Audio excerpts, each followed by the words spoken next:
بڑھتی عمر کے ساتھ انفلیمیشن ہوتا ہے، ڈیزیزز آنا شروع ہو جاتی ہیں، ایجنگ کی کرونک النس سٹارٹ ہو جاتی ہے۔ خواتین میں بریسٹ کینسر جو بڑھتی عمر کے ساتھ بہت کامن ہو جاتا ہے، اور سب سے کامن کینسر جو خواتین میں ہے آپ کو پتہ ہے کہ وہ بریسٹ کینسر ہے، لیکن جو سب سے زیادہ اموات ہوتی ہیں خواتین کے اندر وہ بریسٹ کینسر کی وجہ سے نہیں ہو رہی ہوتی بلکہ ہارٹ ہیلتھ کی وجہ سے، کارڈیو ویسکولر ڈیزیزز کی وجہ سے ہو رہی ہوتی ہیں۔ خواتین جو ہوتی ہیں ان کے ہارٹ کو پروٹیکٹ کر رہے ہوتے ہیں ان کے ہارمونس مینوپاز سے پہلے، اس کی وجہ سے مینوپاز سے پہلے ان کو دل کا دورہ بھی کم پڑتا ہے، مینوپاز سے پہلے ان کو میموری لاس اور الزائمر ڈیزیز جو ہوتی ہے جس میں آپ کی یادداشت کھو جاتی ہے 60-70s میں جا کر، کچھ کی 70s-80s میں، ان کے برین کو بھی ان کے ہارمونس پروٹیکٹ کر رہے ہوتے ہیں ان تمام بیماریوں سے،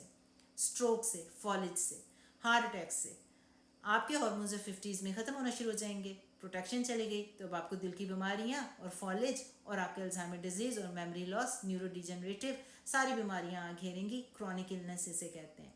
خواتین کا جو مینوپاز سے پہلے دل کی بیماریاں یا فالج ہوتا ہے اس کا خطرہ کم ہوتا ہے، لیکن جب مینوپاز ہو جاتا ہے اور خاص طور پہ 70s کے بعد جو ہے ان کا رسک آف ہارٹ اٹیک آدمیوں جتنا ہی اس سے بھی زیادہ ہو جاتا ہے، اور خاص طور پہ